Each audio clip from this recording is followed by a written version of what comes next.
সাধ্যমতো সালাত আদায় করে এবং ইমামের একেবারেই সামনে চলে যায়, ইমামের সামনে চলে যায়, সামনাসামনি বসে কোনো কথাবার্তা না বলে চুপ করে থাকে। এই 4টা কাজ যদি কেউ করতে পারে, আল্লাহ রাসূল সাল্লাল্লাহু আলাইহি ওয়াসাল্লাম বলছেন তার মসজিদ থেকে বাড়ি যত দূর, যত ধাপ, যত কদম, কি বলে এটাকে, ধাপ, যত ধাপ দিয়ে মসজিদে গেছে প্রত্যেক কদমের বিনিময়ে আল্লাহ রাসূল সাল্লাল্লাহু আলাইহি ওয়াসাল্লাম বলছেন 1 কদম সমান 1 বছরের নফল ইবাদত, 1 বছরের নফল সিয়াম, এবং 1 বছর টানা প্রত্যেকটা দিন যদি সিয়াম পালন করে আর প্রত্যেক রাতে যদি নফল সালাত আদায় করে, এরকম ভাবে যদি 1 বছর কাটায়, তাহলে 1 ধাপ সমান 1 বছরের নেকি আল্লাহ তাআলা তার আমলনামায় লিখে দিবেন। বলেন সুবহানাল্লাহ। বুঝলেন না? ওই জন্য সুবহানাল্লাহ বলেননি। আপনার কাছে কম মনে হলো? কম মনে হলো? আপনি করতে পারবেন 1 বছরে একটানা একাধারে একদিনও বাদ দেওয়া যাবে না, সারা বছর 365 দিন সিয়াম পালন করতে হবে। 365 দিনই একদিনও বাদ দেওয়া যাবে না। আর প্রত্যেক রাতে 1 রাতও বাদ দিতে পারবেন না। প্রত্যেক রাতেই সারা রাত জেগে জেগে ইবাদত করতে হবে, সালাত আদায় করতে হবে। এটার নাম হচ্ছে সারা রাত্রি ইবাদত, সারা দিন সিয়াম। এরকম ভাবে 1 বছর একটানা করতে পারবেন? সম্ভব? কথা বলেন না। আল্লাহ রাসূল বলছেন এই 1 ধাপ শুধুমাত্র দিয়েছেন, 1টা কদম ফেলেছেন, 1টা কদম তুলেছেন।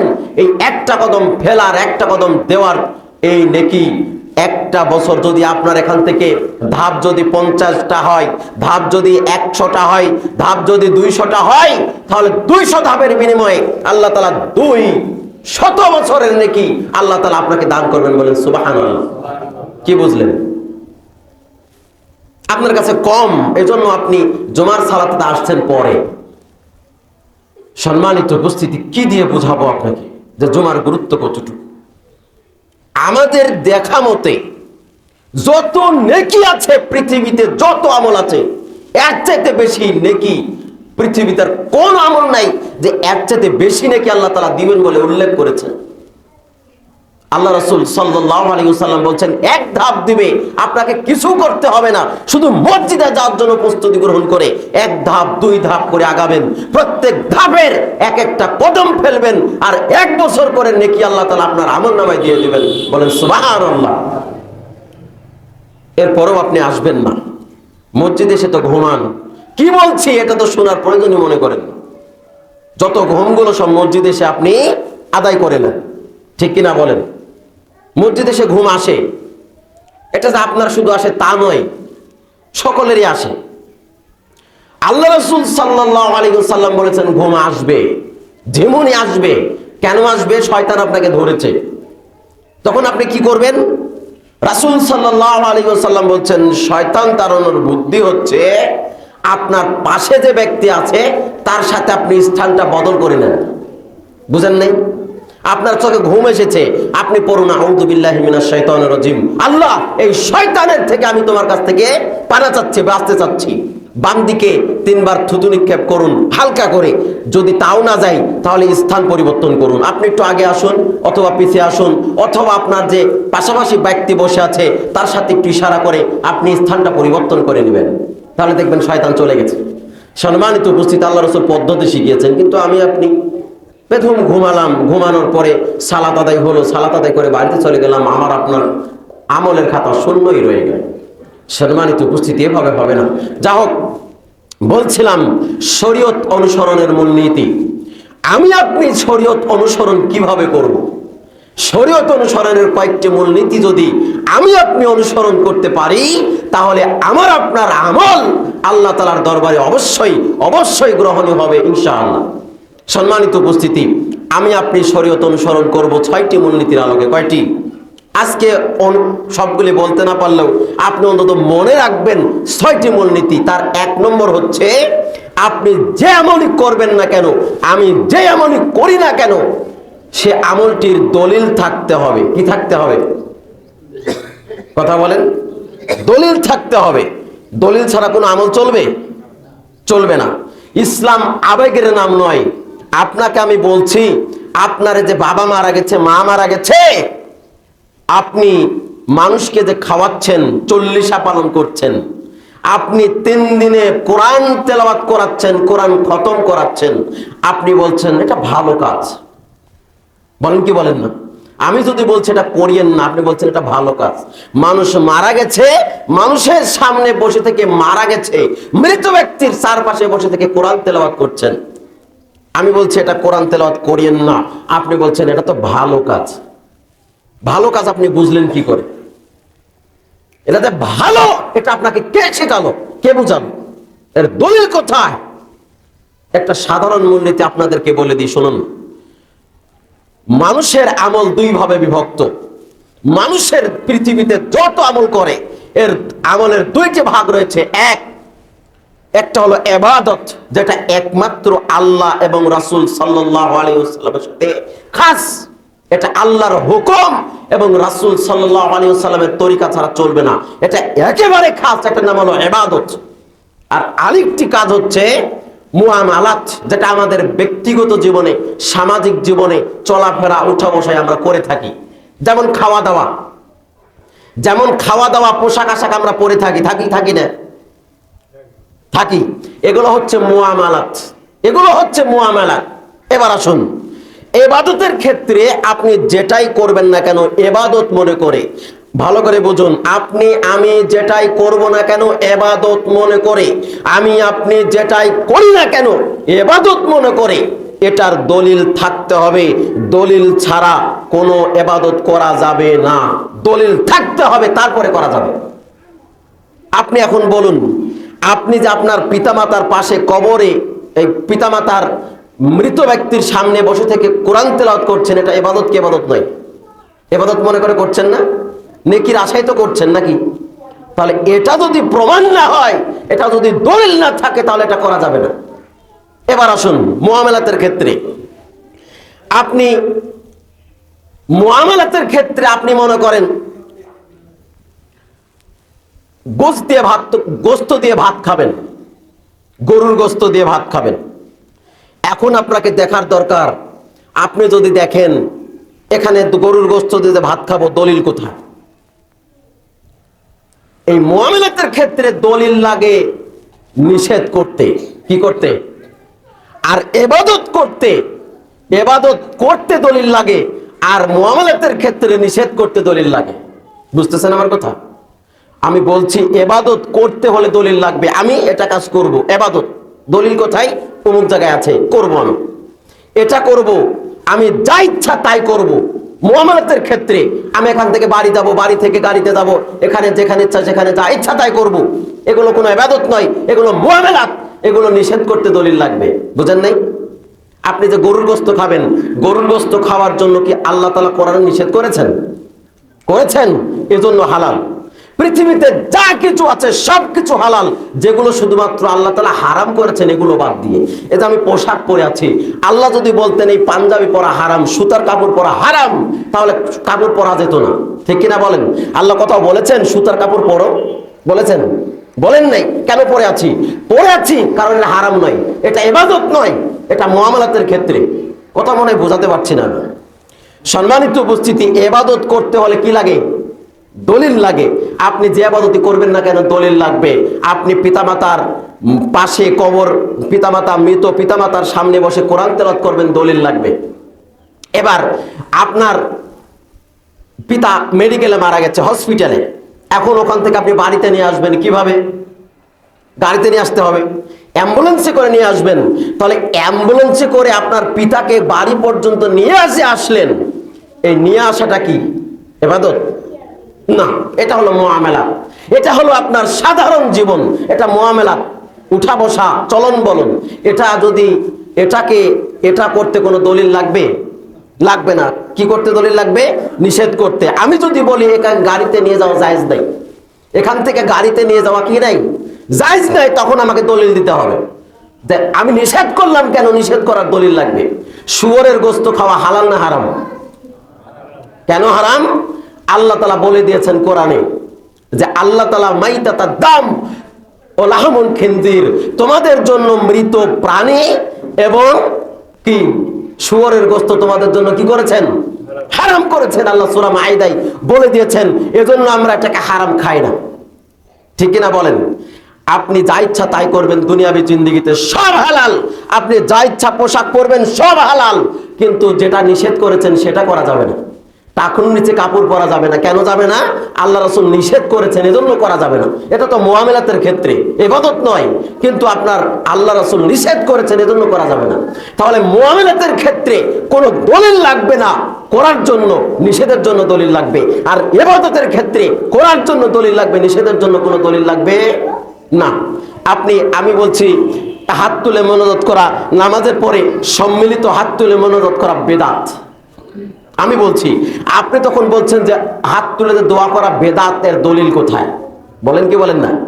এটা না বোঝার কারণ, এই মূলনীতি না বোঝার কারণ। ইবাদত করার ক্ষেত্রে দলিল লাগে, নিষেধের ক্ষেত্রে দলিল লাগে না। তাহলে আমি যে বলছি এটা বেদাত, করা যাবে না, তারপরে আপনাকে এখন দলিল দিয়ে করতে হবে। আপনি যদি করতে চান তাহলে দলিল দিতে হবে। আপনাকে বলতে হবে যে আল্লাহ রাসূল করেছেন, অমুক হাদিস এত নম্বর হাদিসে আছে আল্লাহ রাসূল করেছেন, এজন্য আমরা করছি। আর আমি যদি বলি করা যাবে না, এর কোনো দলিল লাগবে? সম্মানিত উপস্থিতি, আমি যদি আজকে বলি সালাত 5 ওয়াক্ত নয় 4 ওয়াক্ত, কথা বলেন না? আমি যদি বলি সালাত 5 ওয়াক্ত না 4 ওয়াক্ত, আমার কথা বিশ্বাস করবেন? আপনার কাছে দলিল আছে 5 ওয়াক্ত, আমাকে ঘাড় ধরে বলবেন এই যে আল্লাহ বলেছেন 5 ওয়াক্ত সালাত, তুই বলছিস 4 ওয়াক্ত, মানে এই যে 5 ওয়াক্ত সালাত দলিল, এটা ইবাদত, 5 ওয়াক্ত সালাত। ঠিক কিনা বলেন? বুঝেছেন? আল্লাহ যেন সঠিক বুঝতে দান করেন, বলে আল্লাহুম্মা আমিন। শুনুন, পৃথিবীতে যে আমলই করবেন না কেন, যেটাই করবেন না কেন, আর পুঙ্খানু দলিল থাকতে হবে। 2, 1 নাম্বার মূলনীতি হলো দলিল ছাড়া কোনো আমল করা যাবে না। দলিল ছাড়া কোনো আমল করা যাবে না, যেটাই হোক না কেন।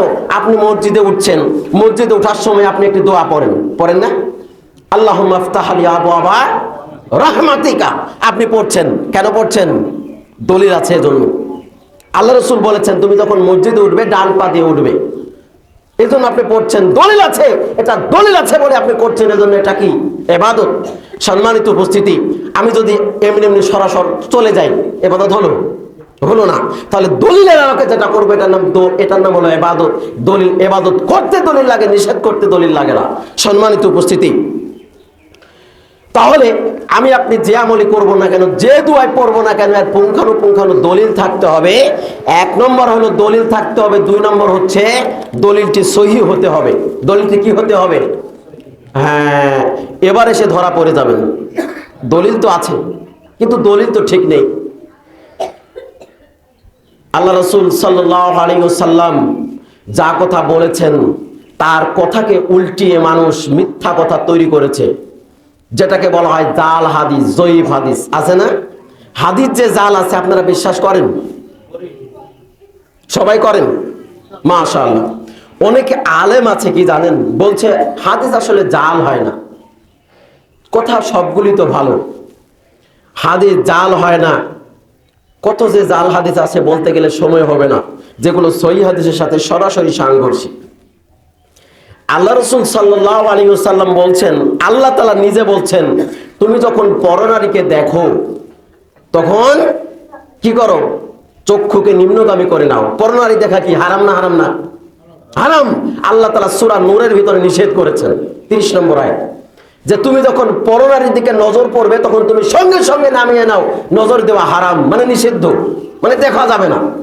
অথচ একটা হাদিস আছে, আল্লাহ রাসূল সাল্লাল্লাহু আলাইহি ওয়াসাল্লাম নাকি বলছেন, মানে হাদিসের মধ্যে আছে যে চোখের পাওয়ার বৃদ্ধি হয় 3টি কারণে। তার একটি কারণ হচ্ছে সুন্দরী নারীর দিকে তাকালে চোখের পাওয়ার বৃদ্ধি হয়ে যায়। বলে নাউযুবিল্লাহ। এটা হাদিস হতে পারে?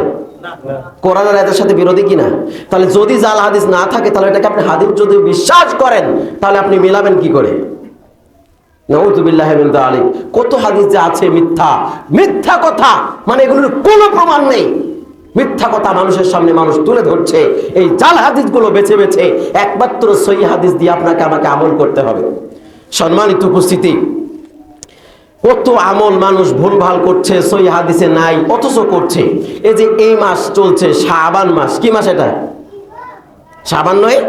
শাবান মাস অল্প কিছুদিনের মধ্যেই আমাদের মধ্যে চলে আসছে, মহা পবিত্র রমাদান মাস। আল্লাহ যেন আমাদের সবাইকে রমাদানের জন্য কবুল করে নেন, বলে আল্লাহুম্মা আমিন। এই শাবান মাসের 15 তারিখ, শাবান মাসের 15 তারিখ দিবাগত রাত্রি, মানে দিনে সিয়াম পালন করে আর রাত্রে কি করে? নফল ইবাদত করে, ঠিক কিনা বলেন?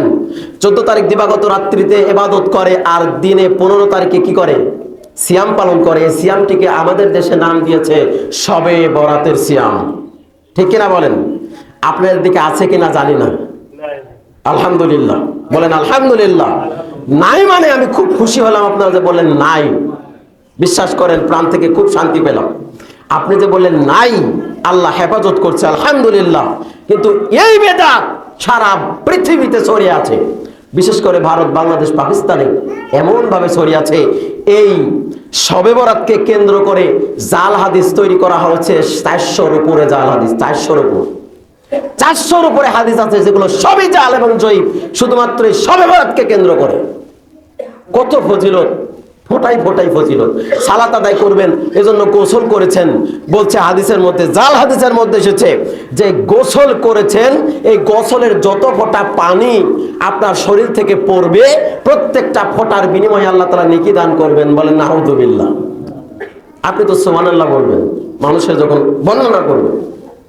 সম্মানিত উপস্থিতি, শবে বরাতের সিয়াম করা যাবে না। শবে বরাতের কোনো হাদিস সহিহ হাদিস দ্বারা প্রমাণিত হয়নি, কোনো আমল সহিহ হাদিস দ্বারা প্রমাণিত নয়, অতএব এটা করা যাবে না। রাসূল সাল্লাল্লাহু আলাইহি ওয়াসাল্লামের নামে মিথ্যা আরোপ, শবে বরাত নামে কোনোদিন শরীয়তে নেই। শবে বরাত নামে, শবে মেরাজ নামে কোনোদিন শরীয়তে নাই। শবে মেরাজ নামে নাই মানে রাসূল সাল্লাল্লাহু আলাইহি ওয়াসাল্লাম মেরাজে গেছেন, নাই মানে আপনি কি বলেন? জি আছে, তবে কবে গেছে এটা ঐতিহাসিকভাবে প্রমাণিত নয়। আপনি যে 27শে রমাদান, 27শে রজব এটা দিনটা পালন করছেন, এটা ঐতিহাসিকভাবে প্রমাণিত নয়। সম্মানিত উপস্থিতি, অতএব ওই দিন আল্লাহ রাসূল সিয়াম পালন করেছেন বা ইবাদত করেছেন এরকম কোনো প্রমাণ পাওয়া যায় না। কোনো সাহাবায়ে কেরাম করেননি, কোনো তাবেঈ নিজাম করেননি, কেউ করেননি। আমি আপনি করতে যাবো কেন? ঠিক কিনা বলেন? তাহলে ইবাদত করতে হলে কি লাগবে? দলিল লাগবে। কি দলিল? কি দলিল? সহিহ দলিল। আলহামদুলিল্লাহ, আপনি আমি অবশ্যই সহিহ দলিল ছাড়া কোনো ইবাদত করব না। মানুষ যে আপনাকে বলছে, এই ভাই আপনি এটা দোয়াটা পড়বেন, এই দোয়া পড়লে এই হয়, আপনি সাথে সাথে বলবেন যে দলিল দেন। এই দোয়া পড়লে যে এই হয়, আর দলিল কোথায়? দলিল চাইতে হবে। আল্লাহ রাসূল, আল্লাহ সুবহানাহু ওয়া তাআলা বলছেন ফাসআলু, তুমি জিজ্ঞাসা করো মানুষকে, তুমি জিজ্ঞাসা করো। ফাসআলু, জিজ্ঞাসা করো। কি জিজ্ঞাসা করো? কাকে? আল্লাহ বলছেন আহলাল যিকির, যারা আহলে যিকির তাদেরকে তুমি জিজ্ঞাসা করো। যারা কোরআন সম্পর্কে জানে, যারা হাদিস সম্পর্কে জানে তাদেরকে জিজ্ঞাসা করো। কিভাবে? আল্লাহ রাসূল সাল্লাল্লাহু আলাইহি ওয়াসাল্লাম বলছেন, আল্লাহ সুবহানাহু ওয়া তাআলা বলছেন সূরা নাহল 43-44 নম্বর আয়াত, এটা আল্লাহ বলছেন তুমি জিজ্ঞাসা করো। ফাসআলু, তুমি মানুষদেরকে জিজ্ঞাসা করো। আহলে যিকির, যারা আহলে যিকির তাদেরকে তুমি জিজ্ঞাসা করো। ইন কুনতুম লা তা'লামুন, যা তোমার জানা নেই তা তুমি জিজ্ঞাসা করে নাও। এরপরে আল্লাহ বলছেন বিল বাইয়িনাতি ওয়াজ জুবুর, শুধু জিজ্ঞাসা করো না, দলিল প্রমাণ সহকারে গ্রহণ করো, দলিল প্রমাণ সহকারে জিজ্ঞাসা করো। তার মানে আপনি একটা কথা জিজ্ঞাসা করেছেন একজনকে, সে আপনাকে বলে দিয়েছে, দলিল দেয়নি, তাহলে তার কথা গ্রহণযোগ্য নয়, তার কথা আপনি মানতে পারবেন না। কথা আল্লাহ বলছেন। আল্লাহ সুবহানাহু ওয়া তাআলা বলছেন তুমি মানুষকে, আহলে যিকির যারা, যারা জ্ঞানী মানুষ তাদেরকে জিজ্ঞাসা করো দলিল এবং প্রমাণ সহকারে। দলিল এবং প্রমাণ, বিল বাইয়িনাতি ওয়াজ জুবুর। আল্লাহ তাআলা দুইটা শব্দ উল্লেখ করেছেন, একটা হলো বাইয়িনাত মানে দলিল হতে হবে, আরেকটা হচ্ছে স্পষ্ট সহিহ হতে হবে। সম্মানিত উপস্থিতি, স্পষ্ট দলিল ছাড়া গ্রহণ করা যাবে না। 3 নম্বর হচ্ছে আপনি যেটা মানবেন। হ্যাঁ, 2 নম্বরের মধ্যে আরেকটা অংশ আছে, সেটা হচ্ছে জাল হাদিসে প্রমাণ হয়ে যদি যায় কোনো আপনার কোনো আমল, আপনি এমন আমল করতেন যেটা জাল হাদিস দ্বারা প্রমাণিত, প্রমাণ হয়ে গেল, যেটা সহিহ হাদিসে নাই, সঙ্গে সঙ্গে ছেড়ে দিতে হবে। পারবেন না ইনশাআল্লাহ? এখন আপনি বলবেন যে আমার বাপ দাদার আমল থেকে করে আসছি আর আজকে ছেড়ে দেব, এটা কি হয়? তাহলে আপনি মূলনীতি মানলেন না। সম্মানিত উপস্থিতি, বাপ দাদার কথা বলে মূলত বাপ দাদার কথা বলে মূলত কাফের মুশরিকরা ইব্রাহিম আলাইহিস সালাম যখন তার পিতা আজর এবং তার যারা কম ছিল তাদেরকে যখন তাওহীদের দাওয়াত দিয়েছিল, তারা কি বলেছিল? আরে তুমি তো কেবল আসলে, আমার বাপ দাদার আমল থেকে আমরা যা করে আসছি তাই করব, তোমার কথা শুনবো কেন? বলেছিল না? ইব্রাহিম আলাইহিস সালামের কম মানে তাকে তারা এই কথা বলেছিল, তার পিতারা। অতএব আপনি যদি বলেন, গোরামি করেন যে আমি বাপদাদার আমল থেকে যে আমল করে আসছি এখন ছাড়তে রাজি নাই, তাহলে আপনি ওদের মতোই হবেন। আল্লাহ যেন আপনাকে সেখান থেকে হেফাজত করেন, আল্লাহুম্মা আমিন। এটা হলো 3 নম্বর। সঠিকটা বুঝে সঠিকটা গ্রহণ করতে হবে এবং খারাপ আসলে সেটাকে বর্জন করতে হবে। 4 নম্বর মূলনীতি হচ্ছে কোন আমলকে আপনি ছোটখাটো বলে অবজ্ঞা করতে পারবেন না। তার মানে অনেক মানুষ দেখবেন সমাজে আছে, বলছে এটা তো ছোটখাটো বিষয়, বলে না? আপনি বুকে হাত বেঁধেছেন, একজন বেঁধেছেন নিচে, আপনি বেঁধেছেন ওপরে, এখন বলছেন যে এটা তো ছোটখাটো বিষয়, হাত যে কোনো এক জায়গায় বাঁধলেই হয়। আপনি তো আরেকটা আবার চালু করে দিলেন, হাত যে কোনো এক জায়গায় বাঁধলে হয়। ধর্ম কি আপনার? নাকি হাত বাঁধার নিয়ম আল্লাহ রাসূল দিয়েছেন? কথা বলেন, দিয়েছেন কি দেন নাই? তাহলে আপনি কেন বললেন যে হাত যে কোনো জায়গায় বাঁধলেই হয়? এক হুজুর সমাধান দিচ্ছে, বক্তব্যের মাধ্যমে সমাধান দিচ্ছে, বলছে আহলে হাদিস আর হানাফির মধ্যে একটা সমাধান। কি সমাধান? তিনি বলছেন যে আহলে হাদিসরা হাত বুকে বাঁধে আর হানাফিরা নিচে বাঁধে। তো সমাধান হচ্ছে হানাফিদেরকে একটু উপরে তুলতে হবে আর আহলে হাদিসদেরকে একটু নিচে নামাতে হবে, তার মানে মাঝ বরাবর বাঁধতে হবে। এটা নাকি সমাধান? বলে নাউযুবিল্লাহ। তাহলে এটা কি আরেকটা বিধান হয়ে গেল না? হাত কেন বাঁধতে হবে, কোথায় বাঁধতে হবে, এ কথা আল্লাহ রাসূল আজ থেকে 1450 বছর আগে তিনি বেঁধেছেন, সাহাবায়ে কেরাম বেঁধেছেন এবং বলে গেছেন ওটা আমাকে করতে হবে। ঠিক কিনা বলেন? নিচে জাল হাদিস, নিচে হাত বাঁধার যে হাদিসগুলো আছে সবগুলি সহিহ, সবগুলি দুর্বল। অতএব আপনি নিচে কেন বাঁধবেন? উপরে হাত বাঁধার একাধিক সহিহ হাদিস, সহিহ বুখারীতে 740 নম্বর হাদিস এসেছে, আল্লাহ রাসূল সাল্লাল্লাহু আলাইহি ওয়াসাল্লাম জিরার উপরে জিরা রেখে বুকের উপরে রেখেছেন। জিরার উপরে জিরা মানে এই সম্পূর্ণ হাতের উপরে হাত রেখে বুকের উপরে রেখেছেন, সহিহ হাদিস। আপনি কেন জাল হাদিস, সহিহ হাদিস মানতে যাবেন? কেন আপনি হুজুরের মধ্যে শুনতে যাবেন? সম্মানিত উপস্থিতি, আল্লাহ যেন আমাকে আপনাকে সঠিকটা বুঝে আমল করার তৌফিক দান করুন, আল্লাহুম্মা আমিন। কোনো বিষয়কে ছোটখাটো বলা যাবে না। কোনো বিষয়কে ছোটখাটো বললে আপনার নীতিমালা আপনি অনুসরণ করতে পারলেন না। আল্লাহ যেন আমাদেরকে বোঝার তৌফিক দান করুন, আল্লাহুম্মা আমিন। 5 নম্বর হচ্ছে সঠিক সালাত আদায় করতে গিয়ে দেখার প্রয়োজন নাই যে কোথায় কে আদায় করছে না। সঠিক শরীয়ত অনুসরণ করতে গিয়ে আপনি এটা দেখবেন না যে কোথায় কি করছে। এই যে রমাদান আসছে, রমাদানের শেষে ফিতরা আদায় করতে হয়। ফিতরা আদায় করা বুঝেন না? ফিতরা আদায় করতে হয়। আমাদের দেশে বেশিরভাগ মসজিদে ফিতরা আদায় হয় টাকা দিয়ে। কি দিয়ে? টাকা দিয়ে। অথচ আল্লাহ রাসূল সাল্লাল্লাহু আলাইহি ওয়াসাল্লাম খাদ্য দিয়ে আদায় করেছেন। এখন আপনাকে যখনই বলছি যে আপনি খাদ্য দিয়ে আদায় করুন, তখন আপনি বলছেন আমার এলাকায় সব মানুষ যে টাকা দিয়েই করে, আমরা কেন খাদ্য দিয়ে করব? বলেন না? বলেন তো। তাহলে আপনি বলছেন যে সব মানুষ করে, তার মানে আপনি শরীয়তকে অনুসরণ করলেন না।